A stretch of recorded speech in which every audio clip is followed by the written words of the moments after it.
heureux de vous retrouver. Cette semaine, notre invité est l'évêque de Tulle, Monseigneur Francis Bestion, nommé en décembre 2013, ordonné évêque en février 2014.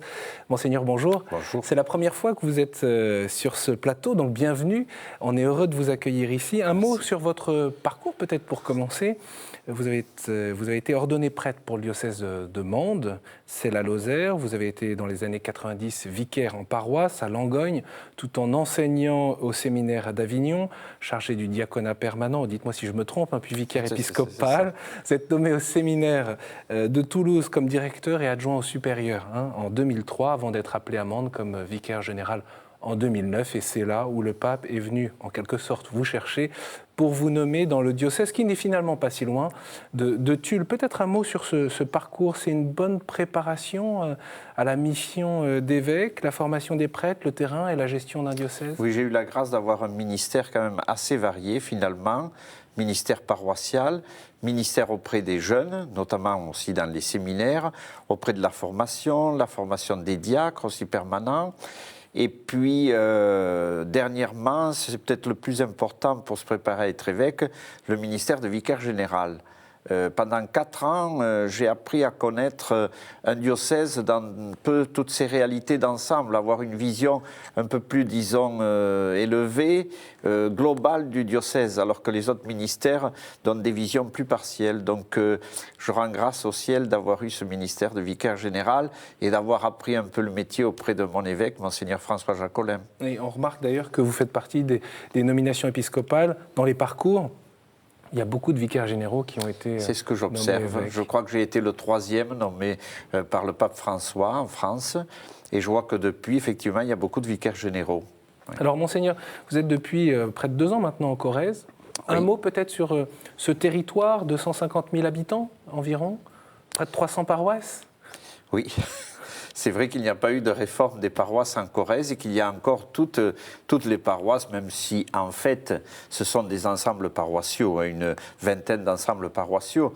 Alors j'ai découvert la Corrèze, qui est un département d'ailleurs magnifique. Je ne dirais pas quand même que c'est le plus beau de France, parce que vous ne me croiriez pas, mais peut-être un des plus beaux en effet, oui. Et je viens moi-même d'un département rural, la Lozère, et j'ai trouvé là-bas quelque chose de semblable, même si tout de même chaque département, bien sûr chaque diocèse a ses particularités, donc il ne faut pas chercher à comparer. La Haute-Corrèze ressemble pas mal à la Haute-Lozère d'une certaine manière, mais encore, il y a 3 Corrèzes dans le fond. C'est ce qu'on m'a dit en arrivant, et je le constate effectivement. La Corrèze du Sud avec ces grandes villes de Brive au sud-ouest, et ensuite des régions là, très, très touristiques comme Beaulieu-sur-Dordogne, Curmonte, Collonges-la-Rouge, etc. Puis une Corrèze du centre avec la ville de Tulle, mais qui est une ville qui a eu ses heures de gloire aussi avec la manufacture d'armes, mais qui maintenant a une population qui a tendance à baisser. Et puis la Haute-Corrèze avec une ville au nord, Ussel. Donc voilà, c'est en gros un peu, c'est un département assez rural tout de même. Oui.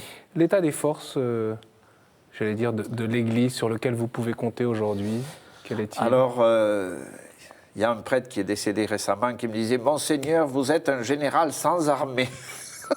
Je crois que ce n'est pas tout à fait juste quand même. Disons que si on regarde les forces du clergé, c'est vrai que la Corrèze, de ce point de vue-là, est plutôt faible.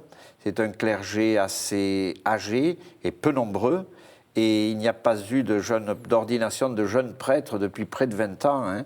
Donc ça se ressent aussi, parce qu'il n'y a pas de jeunes prêtres qui pourraient par exemple s'occuper de la pastorale des jeunes ou autres. En revanche, il y a eu beaucoup de laïcs qui sont engagés dans la vie de l'Église, et c'est tout à fait admirable, notamment dans les équipes d'animation pastorale dans les paroisses, aussi au service des jeunes dans les aumôneries, dans l'enseignement catholique. Donc il y a beaucoup, par rapport à la Lozère, il ne faut pas comparer, je le répète, mais tout de même d'où je viens, je trouve qu'il y a davantage de laïcs qui sont plus engagés dans la vie de l'Église. Par rapport aux prêtres, il y a ces chiffres, 26 prêtres en activité, 12 ont moins de 70 ans, oui, et 2 seulement moins de 40 ans. Oui, j'ai 2 prêtres qui sont incardinés, qui sont plus jeunes que moi, donc c'est vraiment, ça pose question. Heureusement, il y a aussi quelques prêtres qui sont venus d'ailleurs, hein, comme nous disons, et qui nous aident, mais c'est transitoire, ils ne restent pas, il reste quelques années, puis donc ce n'est pas comme des prêtres qui sont incardinés, qui connaissent la vie du diocèse, qui sont nés là. C'est un peu ce qui manque en effet, oui. Alors Monseigneur, avec vous dans cette émission, on va chercher à comprendre comment vous souhaitez poser vos priorités pastorales, quelles sont vos réflexions face aux difficultés, mais il y a aussi les réalités quotidiennes de la foi, de la vie des chrétiens. Justement, je vous propose de retrouver les mères de famille qui étaient en pèlerinage, c'était en octobre dernier.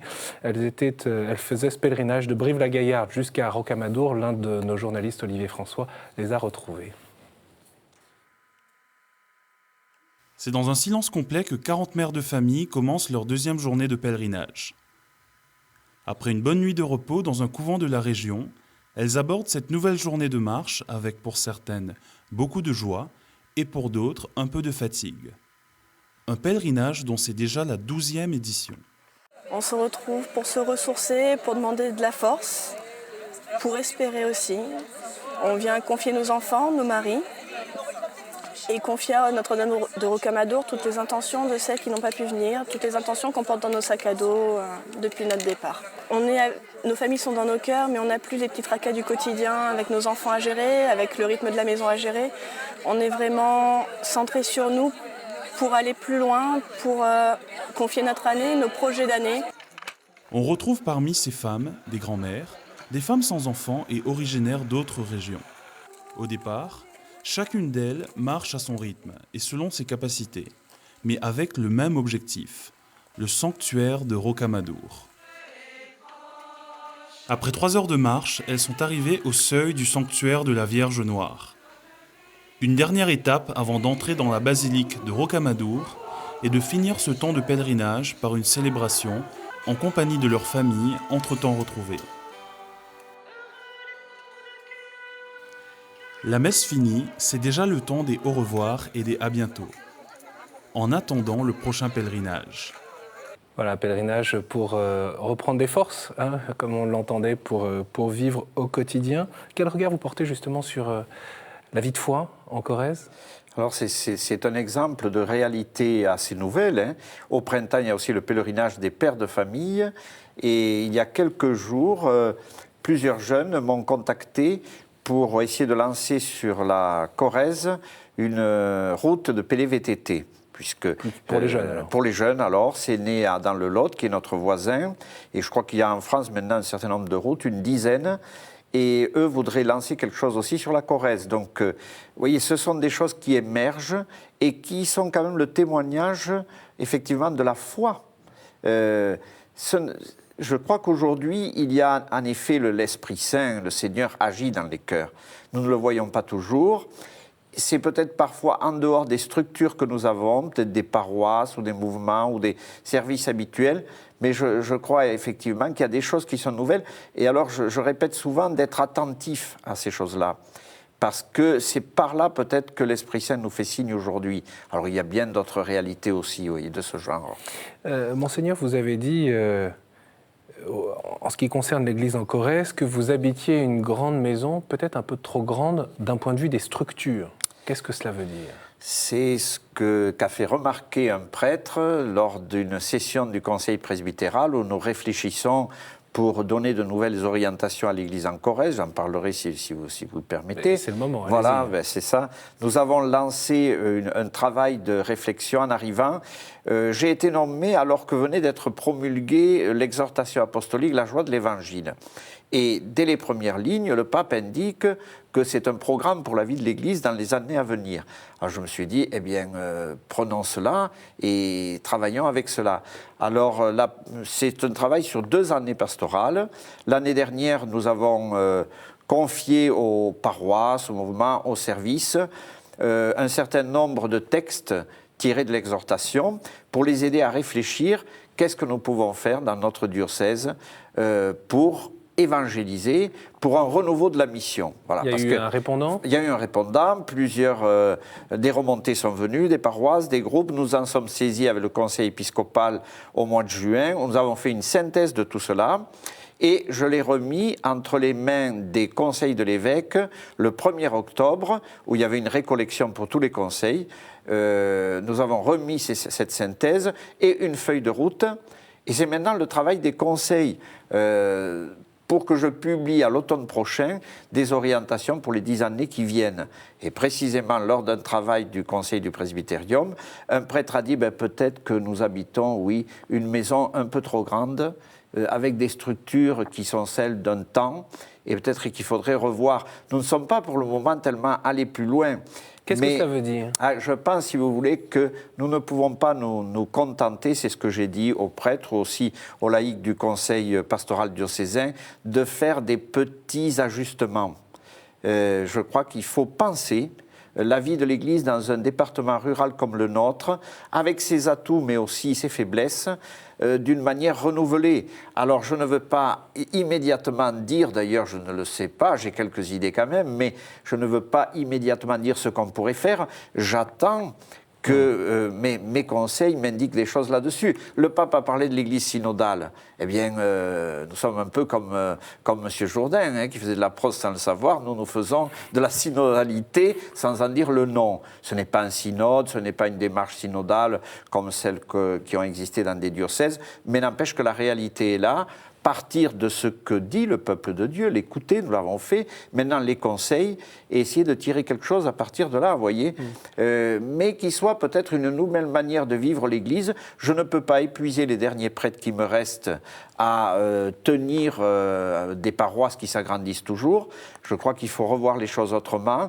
Quelle est la place des laïcs aussi, peut-être plus importante au niveau des équipes d'animation pastorale, la pastorale des jeunes aussi qu'il faudrait renouveler. J'ai nommé une coordinatrice de la pastorale des jeunes pour qu'on ne reste pas chacun un peu enfermé dans ses citadelles, n'est-ce pas?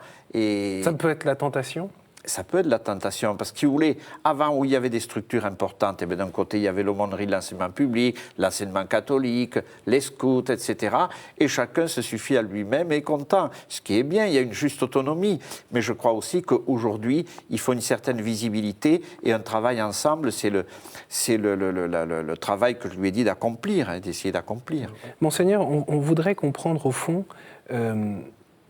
quelle est la nature de ce tournant qu'est en train de vivre l'Église en Corrèze? Vous le disiez tout à l'heure, vous êtes originaire de Lozère, mais souvent votre génération ou la génération de vos parents peut être complètement déboussolée par la situation à laquelle l'Église est confrontée si vous aujourd'hui. voulez, je crois que la difficulté aujourd'hui, c'est de passer d'un état à un autre. C'est le passage qui est difficile. On voit bien, en gros, peut-être où il faudrait aller, mais C'est-à-dire, parce que il faut peut-être nous expliquer. Si vous voulez, moi je crois qu'aujourd'hui, il faudrait une église peut-être qui soit plus missionnaire. Les paroisses existeront toujours. Le pape lui-même a dit, la paroisse est une structure essentielle. Mais peut-être qu'on ne peut pas la faire vivre comme on l'a fait jusque-là, avec un curé ici, un curé ici, un curé là.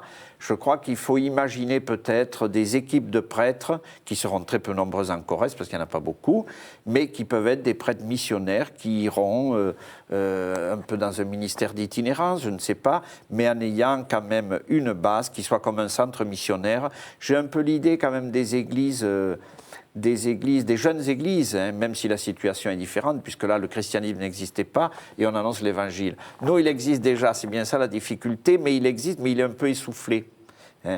Et alors, peut-être que ce qui est le plus difficile, c'est pour les personnes qui sont non pratiquants réguliers, qui avec beaucoup de fidélité, comment les aider à faire certains pas, peut-être, pour accepter que ce soit un peu différent.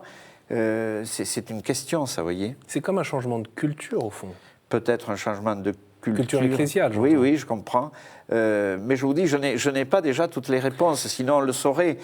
Mais je vois mes frères évêques de diocèses ruraux à Lourdes, certains me disaient, mais peut-être faudrait-il que nous nous réunissions, ceux qui vivions des choses, des réalités semblables, et que nous essayons de voir ce que nous pourrions faire. Ça se fait pas déjà? Ça se fait un peu, mais pas suffisamment, parce qu'il y a l'assemblée plénière, par exemple, on traite de problèmes ou de questions, je veux dire, générales qui concernent tout le monde, mais pas qui ne sont pas des caractéristiques propres à certains diocèses ruraux. Je crois que là, il y aurait un travail à faire aussi dans ce sens. Monseigneur, vous faites partie aussi de la génération des évêques qui, d'une certaine manière, peuvent plus bercer d'illusions. Ça, c'est plus possible, en fait. Non, je ne sais pas s'il y en a qui se sont bercés d'illusions, mais en tous les cas, je sens bien qu'il y a quelque chose à faire. Je dis souvent, mes prédécesseurs ont géré la pénurie. Moi, je suis en quelque sorte au pied du mur. Notamment en ce qui concerne le clergé. Donc je dois bien essayer de penser les choses un peu différemment. Je ne peux pas continuer simplement à mettre des rustines à droite à gauche et à épuiser les prêtres, épuiser aussi les laïcs en responsabilité. Donc il faut peut-être envisager quelque chose de différent. Mais je ne suis pas pessimiste, vous voyez. En ce moment, je fais la visite des établissements d'enseignement catholique, après l'an dernier avoir visité tous les groupements paroissiaux. Et je vois les jeunes qui sont dans l'enseignement catholique ne sont pas particulièrement des jeunes pratiquants. Bien que quand je demande à une classe combien sont baptisés, la majorité sont quand même baptisés. Mais je sens bien qu'ils ignorent presque toute la foi parce que dans leur famille, ils n'ont pas reçu non plus. Mais ils sont très réceptifs. Ils posent des questions. Et dans les temps de prière, je ne les vois pas du tout ni distraits, ni ennuyés, ou je ne sais pas quoi. Je sens donc qu'il y a une soif, qu'il y a des choses possibles. Monseigneur, je suis retombé sur l'une de vos homélies lors d'une confirmation. C'était en septembre dernier à la paroisse de Malmort, si je ne me trompe pas, où vous emportiez un peu quand même contre les musées et la manière dont on se glorifie du patrimoine, y compris du patrimoine religieux. En reprenant cette image qu'a beaucoup développée et que répète le pape François, ne faisons pas de nos églises des musées. Ah oui, ça c'est un peu un de mes dadas. J'admire beaucoup ce qui s'est fait en Corrèze pour le patrimoine, la restauration du patrimoine dans les églises. Et j'en profite chaque fois que je le peux pour remercier les collectivités locales et territoriales à ce sujet. Mais je sens bien que le danger, ce serait que dans le fond, nos églises deviennent désertes, elles deviennent des musées dans lesquels on entrepose bien sûr des objets anciens du culte, mais tout cela ne parle plus. Et si nos anciens revenaient, c'est ce que je disais, je crois, dans cette homélie, ils seraient sidérés, parce qu'ils verraient que nous avons transformé ce qui était des lieux de la vie, des lieux de la prière, parfois en des édifices morts, dans le fond. Alors je dis aux chrétiens, c'est une aussi de mes idées, j'aimerais que partout, dans les clochers, se forment des fraternités. Vous voyez, quelques chrétiens qui se réunissent ensemble, 3, 4, peut-être plus si on peut, plusieurs équipes, et qu'ils forment des petites fraternités qui sont l'église visible en un lieu, la base, dans un clocher. Et je leur dis, allez dans les églises. Bon, en hiver, c'est peut-être difficile, c'est pas chauffé. C'est froid chez mais vous pouvez vous réunir dans les maisons, bien sûr, pour lire la parole de Dieu, réciter le chapelet, prier, temps de convivialité, mais aussi de temps en temps aller à l'église, sonner les cloches, parce qu'on dira, tiens, les cloches sonnent, il y a un enterrement. Ah non, il n'y a pas d'enterrement. Mais ça, Monseigneur, on ne le fait pas par obligation sociale, on ne le fait plus par obligation sociale. Il faut découvrir que c'est vital. Il faut découvrir que c'est vital, et ça sera, je pense, une des orientations que je voudrais donner, et je m'y impliquerai moi-même, parfois en allant dans des petites clochers, des petits clochers, ce qu'on appelle les paroisses, mais qui n'ont plus de réalité que canonique, en fait. Mais aller expliquer aux gens, essayer de vous réunir à quelques-uns et d'être la présence de l'Église en ce lieu, visible, vivante, même si c'est que quelques-uns. Sinon, ce sera la désertification. Finalement, il y a la désertification au plan de la démographie dans les campagnes, mais il y aura aussi la désertification au plan de la foi si on ne fait rien. Nos sociétés modernes sont peuplées de momies, c'est ce que vous disiez, faute de croire à l'existence du Dieu vivant.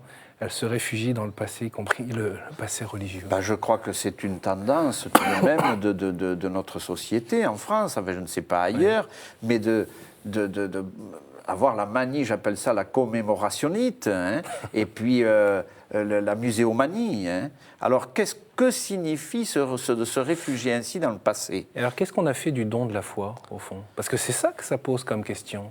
Le don de la foi, il est, si vous voulez, je pense que le Seigneur, lui, il donne toujours la foi. Ça, c'est ce que nous croyons profondément. Mais encore faut-il l'accueillir. Et c'est peut-être la grâce que nous donne le pape François avec cette année de la miséricorde.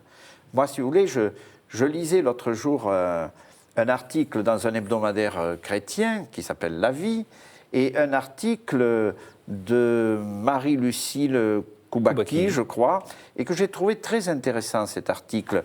Année de la miséricorde, le pape François, pape de la confession. Alors, pas la confession de foi, mais la confession sacramentelle. Et elle terminait en disant le pape, finalement, souhaite qu'un vent de printemps souffle sur nos confessionnaux. C'est une image, mais pour dire surtout que la grande réforme que souhaite le pape, c'est la réforme des cœurs. C'est la réforme pour amener à la conversion grâce à la miséricorde qu'on reçoit. Et je crois qu'évidemment, ce n'est pas la réforme que remarqueront les médias, bien entendu. Vous voyez, la preuve que non. Sauf Cathéo.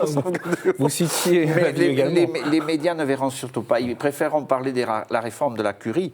Mais la réforme la plus essentielle, comme dit l'auteur de cet article, c'est bien cette réforme qui tient tant au cœur du pape, la miséricorde accueillie, la miséricorde vécue à travers le pardon et peut-être la redécouverte ou la découverte du sacrement de la réconciliation pour que le pardon soit une fête dans nos églises. Et je crois beaucoup à cela en cette année de la miséricorde. Monseigneur, avant de nous quitter, je voudrais vous faire écouter différentes réactions de scouts. D'abord Clémence, elle a 14 ans, elle est chef de patrouille à Brive et elle explique en quoi le scoutisme est important pour elle. De fait, ce sont des mouvements qui sont très importants en France et bien sûr dans votre diocèse. Il n'y a pas beaucoup pris, mais...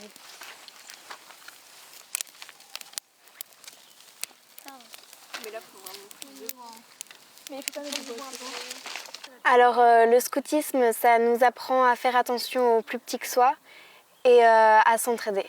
Ça fait des liens très forts. On partage beaucoup de choses, notamment des choses qu'on se dit à nous et pas à d'autres filles, dans la peur de le dire à des filles de la classe. On n'a plus peur du jugement entre nous. Moi, je me demandais avant souvent si Dieu existait vraiment. Et au scoutisme, on vit des choses tellement fortes et tellement belles que je me dis qu'il y a bien quelqu'un qui fait que tout ça existe et qu'on est là pour lui et qu'il nous aime. Et avant de vous faire réagir, Monseigneur, je vous propose d'écouter maintenant deux responsables des Scouts de France qui décrivent le défi éducatif qui concerne bien sûr le scoutisme, mais plus généralement cette génération. Nous essayons vraiment de permettre aux jeunes de prendre conscience et de s'émerveiller de la chance qu'ils ont de vivre au sein de la nature. Là où on commence à avoir certaines difficultés et certaines résistances, c'est sur les ados et les pré-ados, donc aller de 11 à 16 ou 17 ans, où là, effectivement, la notion de se dépasser soi-même, d'aller au-delà de son propre individualisme, de savoir donner de son temps, de savoir donner de son énergie, même si a priori, tout de suite dans le temps, on n'en retire rien à titre individuel, là c'est un petit peu plus compliqué. Mais l'effet de groupe est important. Il y a toujours ce désir de vivre des choses simples, toujours ce désir de vraiment vivre la vie d'équipe, la responsabilité, la progression individuelle, de vivre dans la nature et puis, du coup de vivre pour ceux qui le souhaitent, ceux qui l'ont dans le cœur, comme on dit, cette proposition aussi de relation à Dieu, de relation aux autres. Donc finalement, fondamentalement, je pense que le scoutisme est resté le même. Ça fait du bien d'entendre à la fois ces éducateurs et puis cette jeune Clémence parler de sa foi. Les jeunes nous étonnent toujours. Et puis j'entends dire parfois, les jeunes sont l'avenir de l'Église. Je dis non, ils sont le présent de l'Église. Dieu merci, ils sont le présent. Et moi je suis toujours, je vous disais tout à l'heure, quand je vais dans l'enseignement catholique, l'enseignement public, les aumôneries, je suis toujours heureux de rencontrer les jeunes parce que même s'ils n'ont pas reçu, on sent bien, ils sont porteurs vraiment d'un message pour nous aujourd'hui. Je leur disais à certains l'autre jour, notamment même à propos de la conférence du climat. Je pense que les jeunes vont apporter beaucoup parce qu'ils sentent bien la situation d'aujourd'hui, mieux que nous peut-être qui avons vécu dans une société d'abondance et de surconsommation. Et quand on leur parle de sobriété, ils peuvent écouter cela. Après, c'est différent de le mettre peut-être en pratique, mais moi je compte beaucoup sur eux. En tout cas, on entend bien que c'est vers eux qu'il faut aller. On ne peut pas les considérer comme responsables au fond du déficit de connaissance et de foi. Il faut aller vers eux et c'est d'ailleurs ce que ne cesse de dire le pape. Nous savons bien qu'aujourd'hui, on ne peut pas rester enfermé dans nos structures, dans nos églises. Il faut aller vers les gens, ce n'est pas eux qui viendront nécessairement vers nous. Et je disais ça, un souvenir qui me revient, en me promenant dans les rues de Brive, j'ai été interpellé dans la même semaine par 2 ou 3 personnes. Vous êtes prêtre, alors qui me parlent d'un désir, d'un besoin qu'ils ont. Donc voilà, c'est en étant au milieu des gens que nous pouvons sentir leurs besoins et puis nous pourrons leur annoncer l'Évangile, parce qu'ils ont soif de ça. Peut-être justement un dernier mot, Monseigneur, vous qui êtes là depuis maintenant à peu près 2 ans dans ce diocèse de Tulle, quel est votre cap ? On a compris que vous étiez en train de travailler ces priorités pastorales, mais peut-être à titre personnel ?